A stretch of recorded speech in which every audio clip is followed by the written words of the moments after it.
JP, Michelle Joy Phelps, stuck with you in the boxing world once again. Quarantine time is still quarantine timing. I can't believe we're still here doing the same things that we've been doing for the past 2 months, but here we are, so we might as well get used to it. And as would always be the case with people stuck in the house, Michelle, I think you and I have comported ourselves quite well. I look back over the past couple of months, I didn't say anything stupid. I think you survived the virus. I know you don't think you did, but I think you're a survivor. And boxers seem to have an incredible propensity for saying and posting stupid things. This week's, I think, top shelf crazy comment is Devin Haney.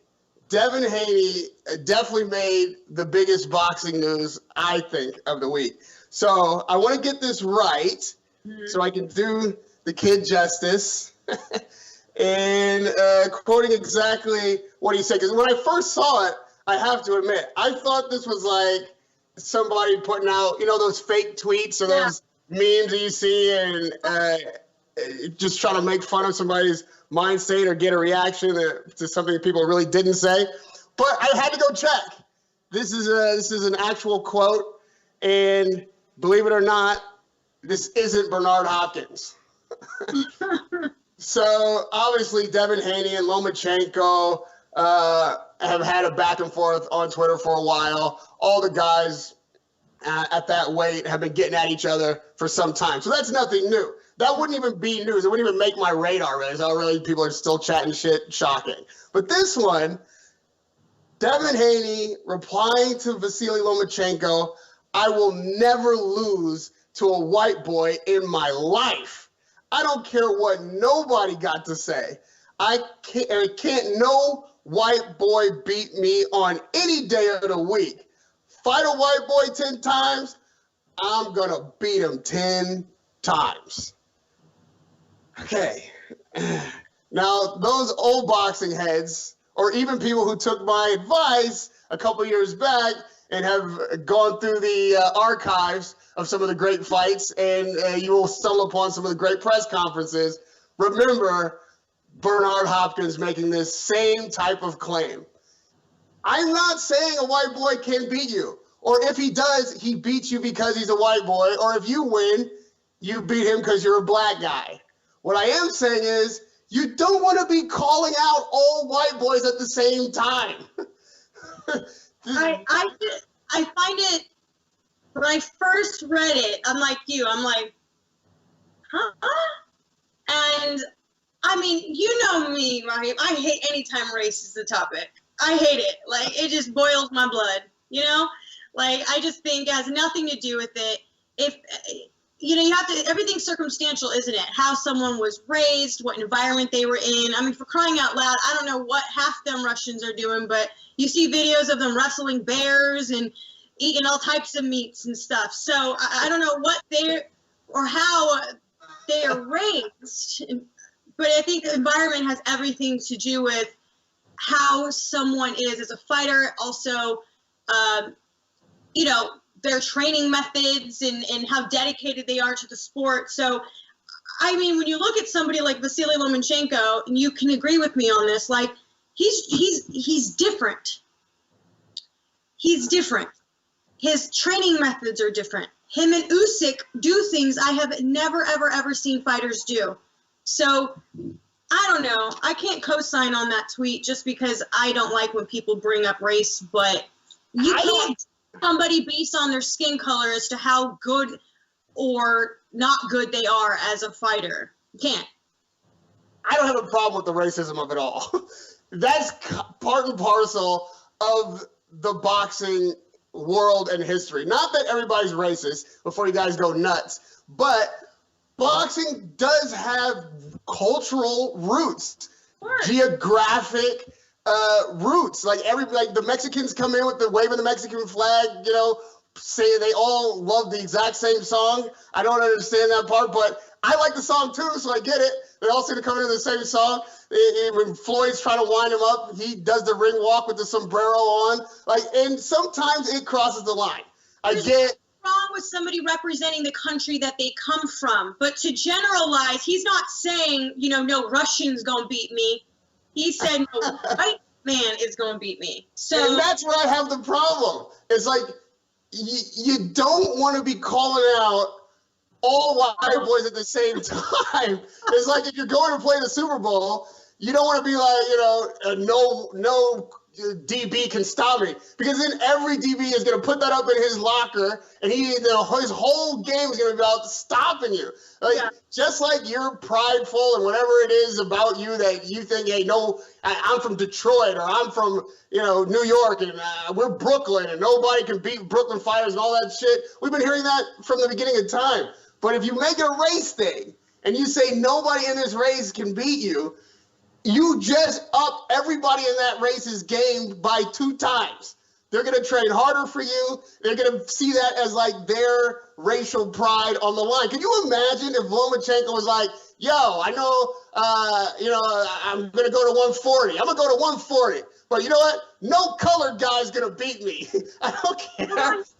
It also alienates an audience, doesn't it? Because people who are fans of yours, and then they say something about, your race, your ethnicity, then it kind of triggers them a little bit. Even if he didn't intend to, which I don't believe he was intending to do that, but I think that it hurts him. It hurts his image. It hurts, people who want to follow him, because they're going to always go back to that comment and go, oh, he's racist. And that's how people are going to perceive it. It does not matter. If I went off and said something about one particular race, I would be perceived as racist. And to be fair, like, black people will get more leeway on this. Like, a white boy could not say, no black boy's going to beat me. No, no black fight. No, you're going to say black boy. You'd be like, no black fight can ever beat me. We'd be having a different conversation. He'd definitely be racist. This is unacceptable. Let's find the guy. Like, we'd be going nuts. But you got to remember, Haney comes from the Mayweather school. And not that Mayweather trained him, but you can see in the way he does his business and the way he presents himself that he is definitely the next generation after Floyd that grew up like idolizing the Mayweather style. Mayweather would say he didn't, but would say something like that. Like I said, with him doing the ring walk with the sombrero, being the bad guy or the villain or the one who says the thing that you're not supposed to say does sell tickets. But we are in a different era right now. We're in an era of sensitivity. Okay? We are racial distancing, Michelle.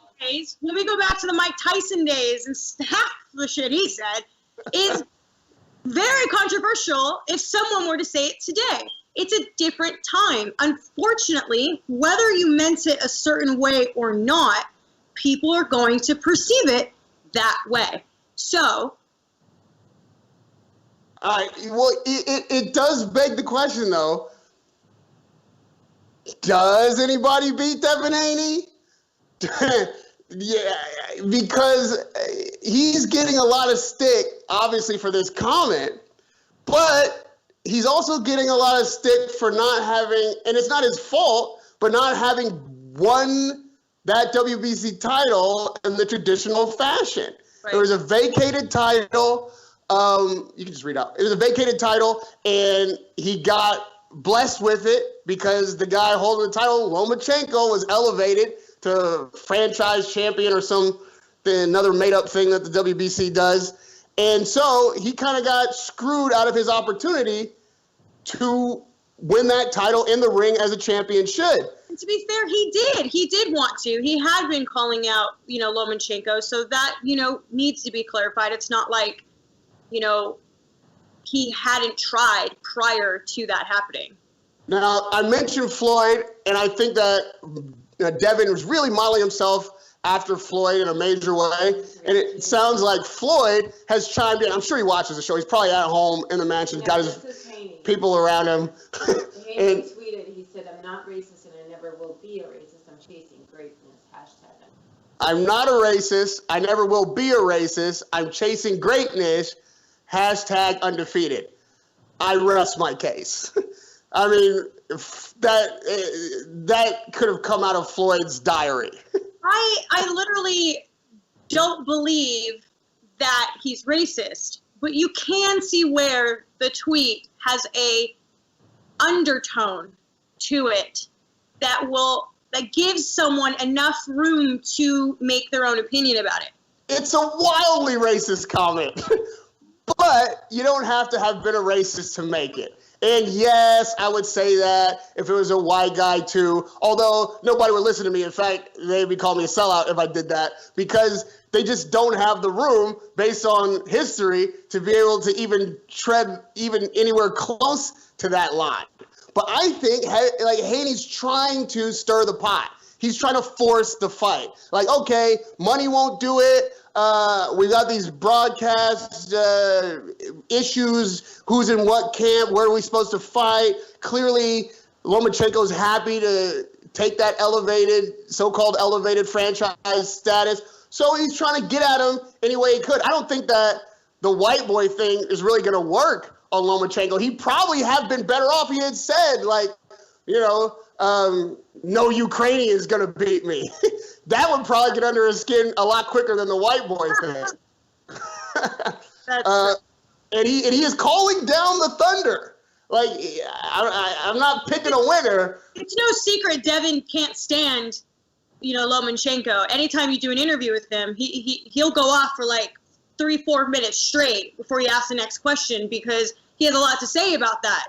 He feels a certain way about Lomachenko, not giving him any credit, not giving him the time, basically saying you need to do more to get the fight.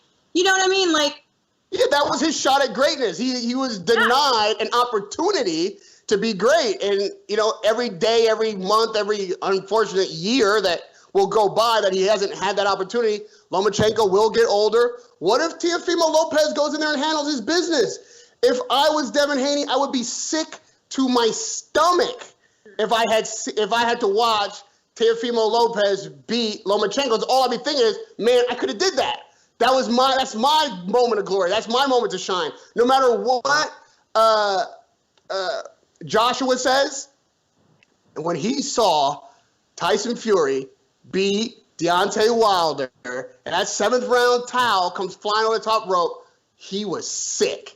He was sick. He might have been sick for the wrong reasons, but I know in his heart he believes wholeheartedly he could beat Deontay Wilder. And the fact that they left over $100 million on the table, that they couldn't come to terms with 10% in the differential, and he could have been the guy to be, carried in on a chariot to crazy. You'll never get that chance again. Even if he were to dust Deontay in the first round, if they were eventually meet, it would never be like the first guy to beat him. And that's how fighters think. And they'll say or do anything to get that moment before the other guy gets the moment. Well, Rahim, since we're on that topic right now, I'm going to segue on over to it.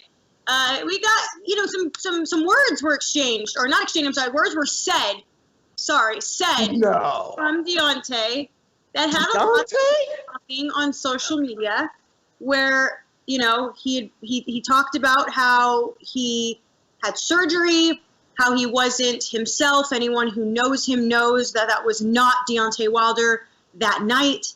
And then also said he doesn't consider Tyson Fury to be the champion because they still have to fight one more time. Do you feel that he has the right to say that? He has the right to... If the roles were reversed, would he be offended by that comment by Tyson Fury?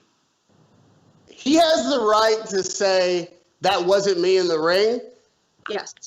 He will be criticized for that, as he's been criticized for every single other explanation, he would say, excuse, most would say, as to why you lost. That doesn't ring well in boxing. It never has. No matter how big a fighter you are, how avid your fan base is, when you lose, and convincingly so, most fans, a lion's share of fans, will respect you if you take that L, credit the guy that beat you, give him the pound or the hug in the ring, and be like, I'm coming back stronger next time. I live to fight another day. Kudos to you. You're champion until I get another shot. I'll be champion again. That's what I was saying. I was saying he could still believe, you know what, I wasn't myself tonight. I could be better. It's not what you say, it's how you say it half the time, right? Yeah, like, in this case, it's what you say. Hold on. So what I was saying was, I believe that whether it had been on the night, few nights later, a week later, whatever, had he said, look, I wasn't proud of my performance. I know that I'm better than that. I know I wasn't myself that night, but he won fair and square, but he's going to keep my belt, babysit it for a bit, because I'm going to be back to take that shit. Now, had he said something like that, everybody would have been like, cool, he's got confidence. He's going to come back. We have something to look forward to. You know what I'm saying? But there's a way of still sort of throwing the guy a bone, but also still having confidence in yourself that I am getting my title back. So I have had this conversation with a few people since it came about, because the appalling part is I don't see Tyson Fury as champion, which is saying you don't respect him as champion. And that, to me, is where you cross the line between, like, yo, whatever you need to say to yourself to put your own head place, like, together. I understand fighters will have to say things to themselves that don't make any sense, that really for the rest of us would be like, you're delusional. To be a fighter, especially an elite fighter, a world champion, I think you have to be delusional. You have to have delusions of grandeur, and you have to think that you're invincible, which nobody actually is. But once that chink in your armor is exposed, that crack at invincibility can be seen by everybody, you have to somewhere in your mind get back to the place where you believe I can't be beaten. And the mistake that some fighters make is to believe I never was beaten. And that, for him, is clearly going to be a huge hurdle, because now I think, if I'm counting correctly, this is like the third kind of absurd excuse or explanation as to why you lost, rather than, hey, this guy was just better on the night. I didn't have the right game plan. He beat me, and I do have another fight, thank God, already got contracted, so I'll show you what I can really do. When you say a guy didn't win or isn't champion yet, and I'll use Roy Jones. Roy Jones said it quite well, at least, like, he's like, yo, you fought this guy 2 times. He stopped you in the 7th round of the second fight. Out of 19 rounds, the guy probably won between 15 and 14 of those 19 rounds. How the fuck are you going to say he's not champion? Of course he is. Give the man his respect. This is the of course he is the end of Roy Jones and the beginning of me. Give the man his respect so that if and when you beat him in the 3rd fight, you can get your respect. If he's not champion now, then you won't be champion when you beat him. Then nobody's champion. Like, how do you become champion? That's the argument a lot of people are making right now, is just what you said. If you don't believe him to be the champion, now, then, a lot of people believed that Tyson won the first fight. So does that mean that you were ever champion after that point? Because he was still champion, technically. Right. So, what about the rematch between Klitschko and Fury? That never happened. So that's, you know what? I gotta tell you, Michelle, ironically, I might be changing my mind. I think I just changed my mind. Fury says he's the lineal champion because he's never been beat. Nobody beat him. He beat the man who beat the man who beat the man. The Klitschko rematch never materialized, so he's still champion? Well, I guess if that's true, then somehow maybe Wilder's still champion too, because there's another fight on the board that hasn't been fought. I don't know. Both of those theories are equally absurd to me. You lost your belt one way or the other, and the people who are now wearing the belt are legitimate champions. To be honest with you, in any case, this is not just this case, but in any case, when we've seen someone not give the other credit, it just comes off sour, doesn't it? And it's like, nobody wants to hear that. Let's just own it and let's move on. Let's go. Let's go to the 3rd fight. Let's see what happens in the 3rd fight. it's just, there's nothing wrong with just saying, all right, look, this person was the better man on that night. But again, that's just me. I always like it when you see good sportsmanship at the end of a fight. You know, it's. Let's put it to the fans. These 2 questions. We'll put it to the fans, like they can chime in and let us know. First of all, Devin Haney, is that comment just flatly racist? Or Here, you need to ask the question, if you're a white boy, were you offended by that tweet? better? That's better. That's better. If you're a white boy, are you offended by that tweet? Or are you offended by us continuously calling you a white boy? And is there anybody out there that thinks that Tyson Fury is not actually champion? Is anybody buying into either one of these guys, like, kind of wild premise about maintaining their championships after they've clearly lost them? Is Tyson Fury still the man until somebody beats him? Should he never be considered not having been champion? And because there's a 3rd fight on the books, does Wilder still have a claim to the WBC heavyweight title until the 3rd fight's over? I'd be interested to see if there's anybody out there that's actually weighing in on the side of those fighters and that logic. But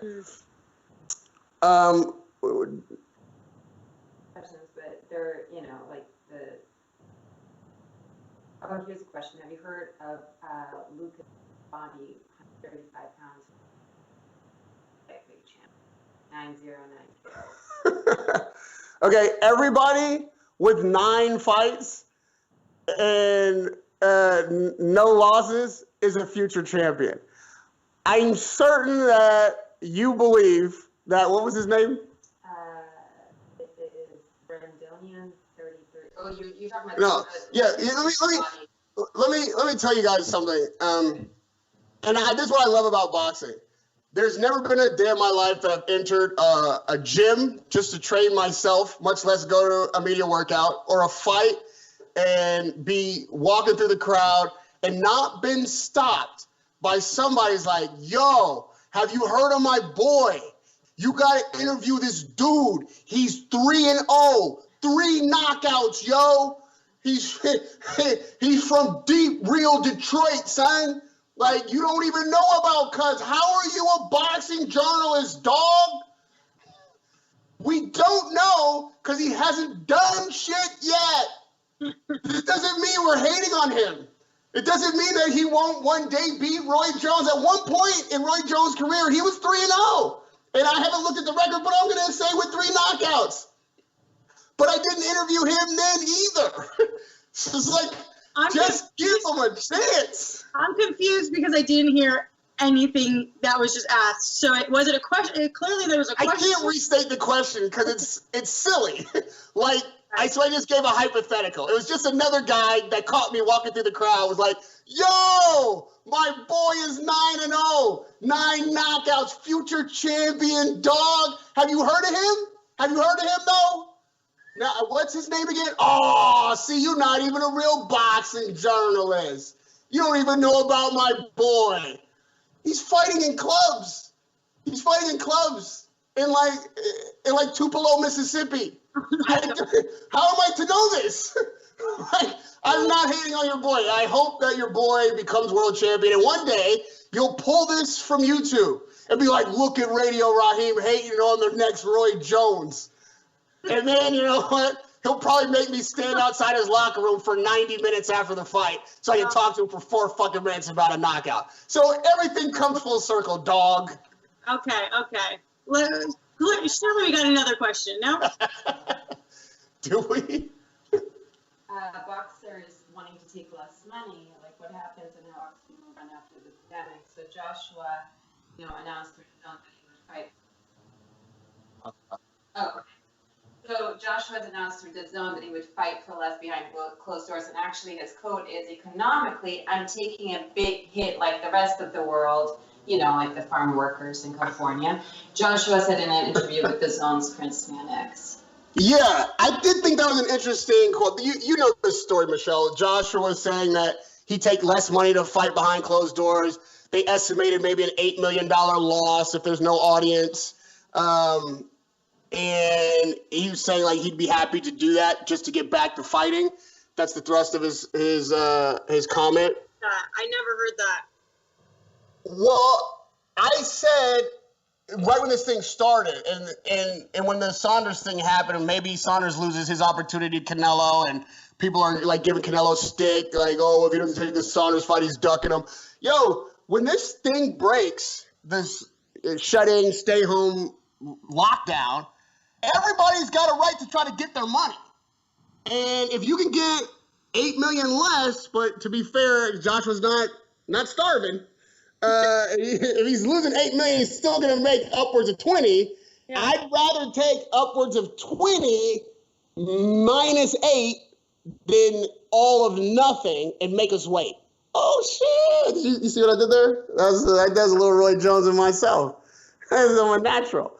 You can't criticize a guy for wanting to get his money. And I respect Joshua for being willing to take less if he could give us a fight and have one himself, which is what he wants to do, get back in the ring. Who wouldn't want to see a live boxing match right now?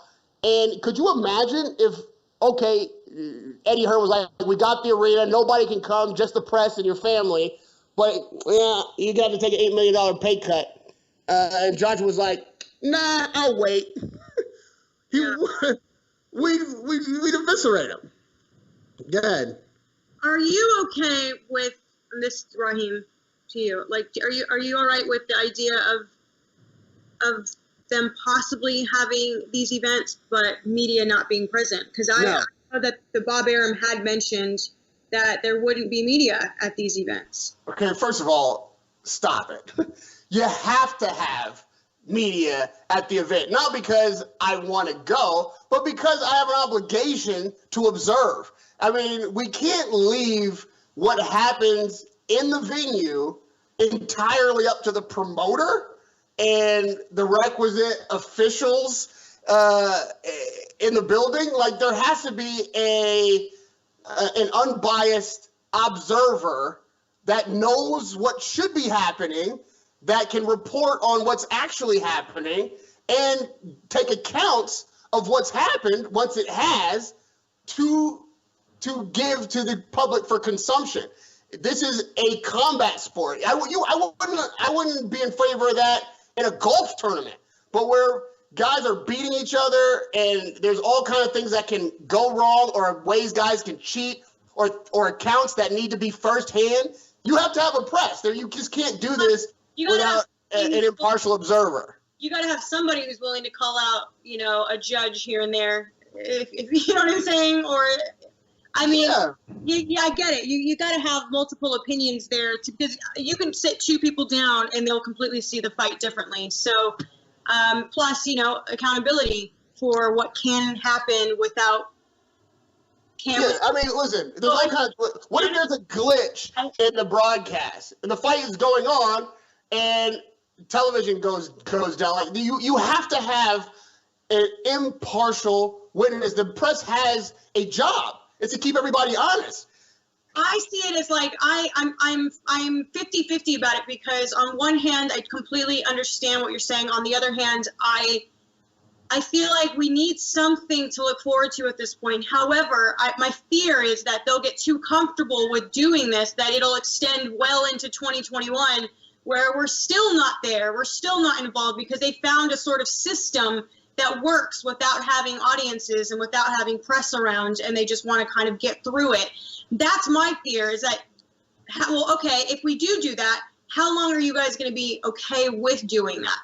I mean, I understand that it's going to determine off of the state and the country and so forth, but if we are okay to go back to normal, like, will they continue to sort of run this system longer than need be? That's I guess, I don't know, maybe I'm reading too much into it, but that's a concern that I do have. It's a Trojan horse. The promoter only wants the press there to promote the fight. Once the fight's on, we're a nuisance. We're like the guys, like you said, who will call things out in the moment. But they'll also have, I'm sure, video interviews and so forth. But will fans really be into that? Will they be okay with the no engagement? Like, and also, who will be entitled to interviews and who won't be entitled to interviews is a question I have. Because, we out there fighting each other to get those interviews. So if we're not granted the, quote, Zoom interview, then we never get to interview anybody anymore. Right. So there's a lot of things, at least from our perspective for what we do for a living, those are my concerns. Yeah, and just we're gonna move on and get a couple more questions before we close. But to your point, Michelle, and this is important, we shouldn't be fighting each other for interviews. There's a class of boxing journalists that is pretty prominent. Everybody knows who they are, and so do the promoters, so do the PR people, and they're pitting us against each other when really the fight is with them. The fight is with us seeking out the truth, asking the tough questions, getting the stories reported that should be in the public sphere, and them having to deal with criticism leveled at them either for the way the promotion is being handled, how the fighter is training or not training, and then the fighter being held accountable after the fight for how he's performed. That's our job.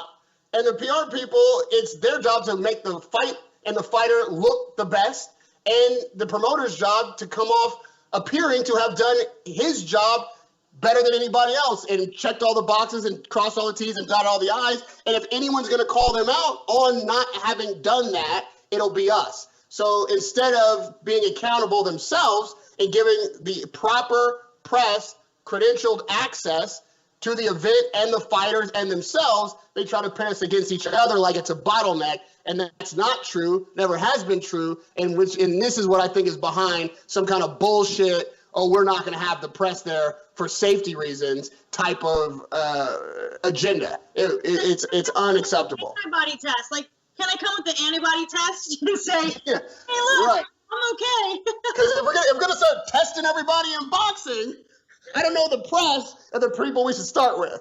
But one more from the gallery. But speaking of the press, one less person are going to be pitted against it. Not to really contract after new. And there 92 Radio Rahim was Paul versus KSI still the most. Was Paul versus KSI still the most important night in boxing win? What? I don't know. Well, I don't know what the question is. Was KSI versus Logan Paul, he said still, I'm not sure why he said still, but he's asking if that was the most important night in boxing. Maybe he's trying to take a jab at me. Maybe he's just making a general question, but the most important night of boxing? Certainly not. Of course, we could debate in KSI and Logan Paul. No, I know. I'm asking I'm saying, does he mean that like the most important night for like YouTubers? Right. So I think he might be getting at me because I was the first to state how important that fight was to boxing, and a lot of people took exception to that as saying that it's a circus and all this stuff, which you can have that opinion, but what your short-sighted opinion might betray is that it's the most important night to reach another generation of boxing fans. And it was the most important night for even a network or a new platform like DAZN to reach out to new subscribers who would otherwise never bother to turn on a fight, much less pay for a night of a fight card. And so to bring boxing to the awareness of a younger audience, a new audience, a next generation, even if they're not career fighters or traditional boxers, the whole card was full of traditional boxers and world champions. And guess what? The main event delivered. I don't have a problem, again, with those guys being in the main event. And yes, it was a very important night for boxing because it brought boxing into more homes than it would otherwise have been had that fight not taken place. It brought boxing to the awareness of a new generation that wasn't paying no attention to boxing. So in that regard, yes, there have been many more important nights in boxing in the annals of history. but this was one of them in the current and modern era for sure. Yeah, I mean, that was definitely a you question. what? You have some feedback on the question that you posed about was Devin Haney being a great racist. Okay. Okay, so a lot of them are saying not at all racist, but my favorite answer Please is speak up and loud. I'm not offended, but I should technically have the right to be. But a lot of the other answers are not at all racist. Okay, see that? See, I love boxing people. I love boxing people. That is the correct answer. Yeah. I mean, not at all racist, but I do like the spirit of that. Yo, it's shit talking. It's shit talking. And again, I think it was ineffective in that the guy you're trying to get at is far more protective about his Ukrainian heritage, I think, than the color of his skin. It's a little dated. It's like, are you talking shit in the 80s? Like, what are we doing? What do you think, Michelle? Does that surprise you that it sounds like people didn't take it that way? No, again, like I was saying, it was just, it's not always what you say, it's how you say it. And I think that most people know that that's what fighters do. They're going to find ways to take digs and talk crap and one up the other. But I think the problem today overall is the sensitivity of social media. No matter what you say, I mean, I could literally tweet about eating a burger tonight, and I will get someone who will call me out by saying, how dare you eat animals? Do you get what I'm saying? It does not matter what you say. You're always going to be 50% correct and 50% incorrect. Does not matter. So it's definitely going to depend on how someone perceives it, but nonetheless, you're opening yourself up to be criticized, to be called, quote unquote, racist. Michelle, you are once again the kindest voice in the room. You want to protect everybody, and let's just be a little more sensitive to each other. I think that, let's be less sensitive. Let's be less sensitive. Say what you have to say. I can't stop reading the comments. Sometimes I cry myself to sleep. That's just part of the job. Just part of the job. And then every now and then somebody thinks like, I'm the best broadcaster to ever pick up a mic. You're wrong too, but I tend to believe you. So, all I'm saying is, unless someone has really crossed the line, like going way beyond it, and we've all got to kind of collectively be like, yo, my man, you gotta step back over on this side of the line. That happens. I'm not saying that there's no line, but there's a line. And I think it's a little too close to our noses. Like let's give everybody the benefit of the doubt. Devin Haney's not a racist. He's just trying to stir the pot, get himself a shot. I get that. And hopefully he'll recognize that, these tactics probably aren't as effective as they once were, and find a new way to get at it. And if anybody, and I hope you don't mind me doing this, Michelle, you can email or DM Michelle if you're having a hard time. Any time of the day or night, she's receptive to it. She's happy to counsel you and make you feel better, and I will block you. So we will be back in a week. Hopefully there'll be more boxing news. People, there's not much to go off of these days. A lot of it's just like little shit talk, but there's not much to talk about. So bear with us as we try to give you guys content and give you whatever little nugget of news we get. We're going to be feeding it right to you. And if nobody hits anybody in a boxing ring sometime soon, I'm going to tell you, I'm going to start screaming World Star in these streets and just film them myself. So be ready for that. You are still stuck with us. It is a pleasure to be stuck with all of you. Michelle Joy Phelps, as always, hanging out with Radio Rahim. Behind the Gloves, Second South AI, all the team back there at Second South in London, pull this together. We will see you guys again, and I'm going to go have myself a whiskey. Yeah. Bye, fans!